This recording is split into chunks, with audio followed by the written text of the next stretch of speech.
Assalamualaikum warahmatullahi wabarakatuh. Gimana kabarnya anak-anak ibu sekalian kelas 7? Semoga kalian sehat selalu ya, dan puasanya juga tetap lancar, serta tetap mematuhi protokol kesehatan dimanapun kalian berada ya. Pada kesempatan kali ini, Ibu akan menyampaikan materi bimbingan dan konseling mengenai pentingnya disiplin belajar. Kalian simak baik-baik materi ini dan semoga materi baik ini bisa bermanfaat untuk kalian ya. Oke, lanjut. Tujuan. Tujuan di sini yaitu kalian bisa memahami pentingnya disiplin belajar sehingga menjadi suatu kebiasaan yang positif dalam meraih prestasi belajar. Nah, jika nanti kalian disiplin belajar sudah tertanam dalam diri kalian, sudah terbiasa disiplin belajar, maka itu merupakan kebiasaan yang positif, sehingga kalian itu akan bisa meraih prestasi belajar di sekolah.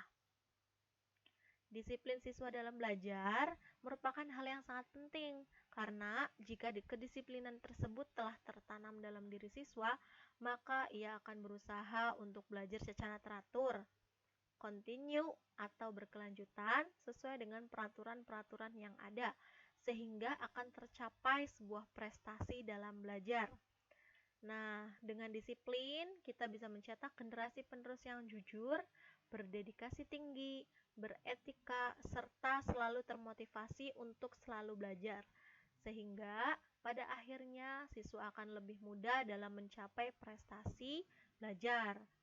Nah, jika kalian nanti sudah tertanam disiplin belajarnya, maka kalian itu akan senang belajar, akan adanya dorongan ataupun motivasi supaya kalian bisa belajar secara terus-menerus, bisa mengerjakan tugas sekolah dengan baik, tidak mudah menyerah, kemudian kalian juga bisa disiplin, artinya bisa mengatur waktunya, kemudian kalian juga jadi termotivasi untuk bisa meraih prestasi belajar.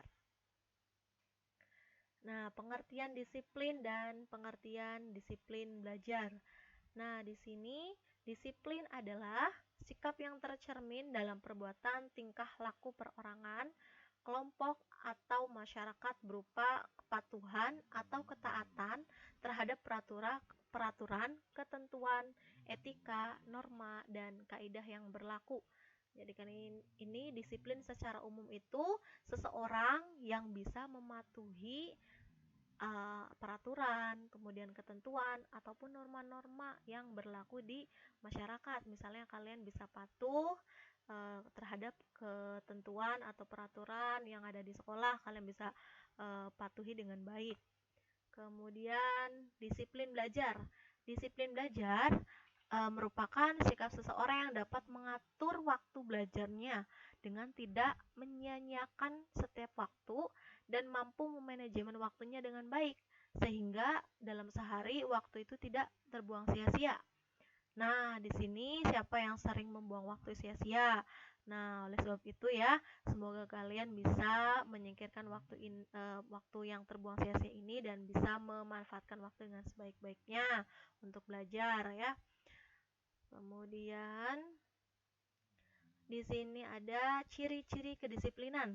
Yang pertama adanya hasrat yang kuat. Hasrat atau keinginan melaksanakan sepenuhnya apa yang sudah menjadi norma, etika, dan kaidah yang berlaku dalam masyarakat. Ini yang pertama itu adanya keinginan dulu, keinginan yang kuat untuk kalian bisa mematuhi peraturan ataupun norma ataupun kaidah yang berlaku dalam masyarakat, ataupun kalian bisa mematuhi di dalam lingkungan sekolah ya. Kemudian yang kedua adanya perilaku yang dikendalikan. Nah, di sini itu kalian bisa mengontrol diri kalian, bisa mengatur diri kalian apakah kalian ingin mematuhi ataupun kalian ingin melanggar. Nah, kalian ini bisa mengambil sikap yang positif untuk bisa mematuhi peraturan yang sudah ada atau sudah berlaku di sekolah. Kemudian yang ketiga, ini akan mencerminkan adanya ketaatan dalam diri kalian untuk bisa mematuhi peraturan yang ada di sekolah gitu. Selanjutnya, hal-hal yang harus diperhatikan untuk disiplin belajar. Yang pertama, mengerti maksud dan tujuan memasuki suatu sekolah, tidak hanya sekedar untuk diketahui oleh teman. Nah, kita cek lagi masing-masing ya pada diri kalian, apakah kalian masuk sekolah itu hanya untuk mencari teman, untuk apalagi misalnya untuk bergaul ataupun untuk yang lainnya. Nah, di sini kalian fokuskan tujuan kalian memasuki ke sekolah SMP Negeri 1 Arjayunangun itu untuk apa? Pastinya untuk belajar ya. Kemudian yang kedua, sekolah bertujuan bekerja keras untuk mendapatkan ilmu dan bukan untuk teman-teman. Ini yang ketiganya ralat ya, karena tidak ada poin ketiga ya ini ya. Kemudian yang ketiga ini harusnya yang belajar harus siap mental agar apabila ada sulitnya pelajaran sudah siap menerima kenyataan di sekolah. Nah, ini yang sering terjadi di kalangan siswa-siswi SMP Negeri 1 Arjayunangun ya. Jika mengalami sulitnya pelajaran maka mungkin mudah menyerah gitu kan. Kemudian absen, tidak hadir masuk sekolah.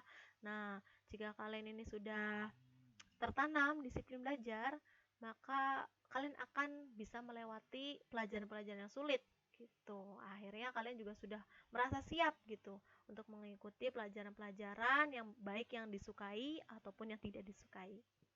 Kemudian selanjutnya harus mengikuti segala peraturan dan benar mengikuti pelajaran dengan kesungguhan hati. Nah, di sini kalian benar-benar merasa serius untuk bisa mengikuti belajar dengan baik. Kemudian yang terakhir, yang utama juga, kalian memiliki sopan santun terhadap guru, orang tua, keluarga, dan masyarakat ya. Ini ada kalanya ibu menyampaikan demikian karena banyak terjadi siswa yang kurang sopan terhadap guru di sekolah ini.